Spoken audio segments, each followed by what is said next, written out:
today we're going to be working on how to improve hip internal rotation. Previously we've talked about using an elastic strap. Sometimes people don't have that, so using a rigid strap can really help in order to help to improve hip internal rotation when you're doing contractions and relaxations, specifically also known as progressive and regressive angular isometrics.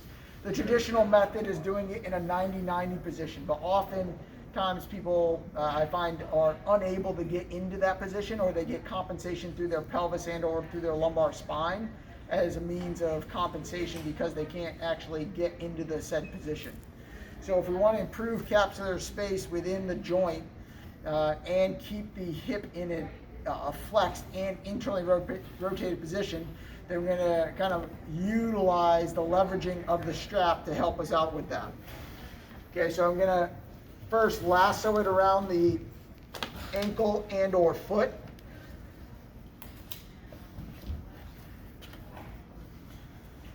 I'm going to come over the top of the left leg, coming through the outside. The significance of that is it's going to help to pin my leg from wanting to abduct based off the pull of the strap. I'm going to go under and over the right. Now I can slide my hand in and then anchor myself based upon the actual range of motion that I have. So I'm going to take up slack. There's my internal and range. My sits bone on my left side is planted. I strap it up and then I go ahead and load. Okay? So as we recall, so there's 4 phases here. Phase 1 is stretching. So I'm going to find my end range position. I'm going to sit up nice and tall, sitting through the buttock on the left side. Big breath in, big breath out. Trying to relax the limb into the end range position. Okay, it should not be pinchy, it should be stiff, maybe uncomfortable, but not painful. Phase 2 is an active contraction against the strap. So now I'm actually going to try and bring my foot or windshield wiper it in. And this should be overcoming isometric, meaning like I should be able to create tension in the strap by pushing my legs out and then pushing my ankle in. So it's against a rigid, non-movable object. I can ramp that contraction up as hard as I otherwise possibly can. I'm going to hold, gradually, incrementally go 20, 40, 60, 80% max contraction to my safest, greatest contraction, whatever that may be. And then after that, I'm going to go into 30 seconds of the regressive isometric, where I'm going to actually try and lift my foot up and out, pivoting around this axis. Again, sits bone's going to want to come up and be windswept. You're going to keep it anchored, and you're going to try and lift as high as you can.